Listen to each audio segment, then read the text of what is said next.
guys. So, may try akong coffee siya. Ito, pakita ko na lang. Here. Chief's coffee with mangosteen, guebano, barley, and moringa. Try natin siya kung masarap ba o hindi. Baliktad kasi yung pagkakabukas nila nasa ilalim. Sana masarap. Gusto ko yung mangosteen. Tsaka yung guyabano. Pero I don't know kung masarap yung barley or moringa.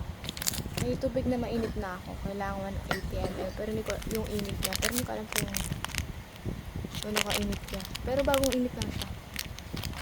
Open. Open ko lang. Wait lang. Okay, open ko na. Ang bango niya. Oh my god. Ang bango. Nakaka-addict. Amoy siya Kung ma-explain pero ang bango niya. Let's put it. Sana masarap. Pinapatry lang siya sa akin ng lola ko.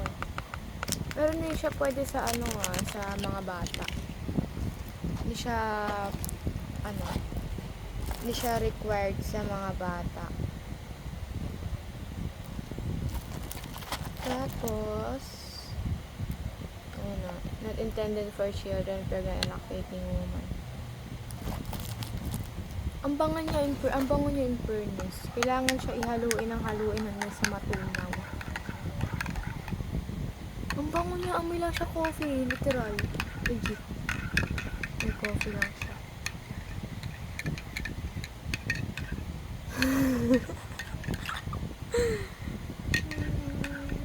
Kailangan lang siya haluin. Kailangan siya haluin para matunaw daw siya. Para ma-melt lahat. Hindi ko alam kung pwede siya sa malamig na tubig. Siguro kailangan muna siya i-melt sa mainit. Tapos pwede siyang gawin ice coffee. Bukas try ko siya. Pero ang bango niya shade. Sana masarap. Galing siya siguro sa tita ko. Try ko siya.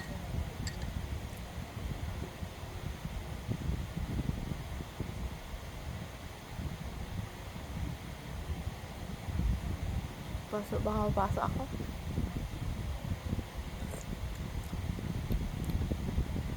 Ang sarap.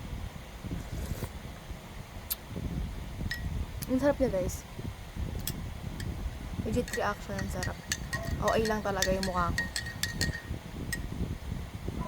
Pero ang sarap niya, hindi siya matamis, hindi siya sobrang tamis, hindi siya sobrang tapang. Sakto lang yung timpla niya. Hindi ko kailangan dagdagan na asukal or what.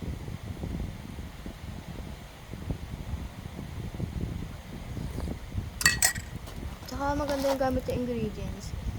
Non-dairy creamer, glucose syrup, hydrogenated vegetable fat, palm kernel oil, stabilizer, dipotassium phosphate sodium, tripolyphosphate sodium. Ang hirap niya banggitin. Ang hirap niya i-pronounce. Basta malalaman siya. Ang ganda niya. Ang sarap niya rin. Ito yung kutsara niya pag na-mix na siya ng maigi. Ayos na yung kutsara. Pero ang sarap niya.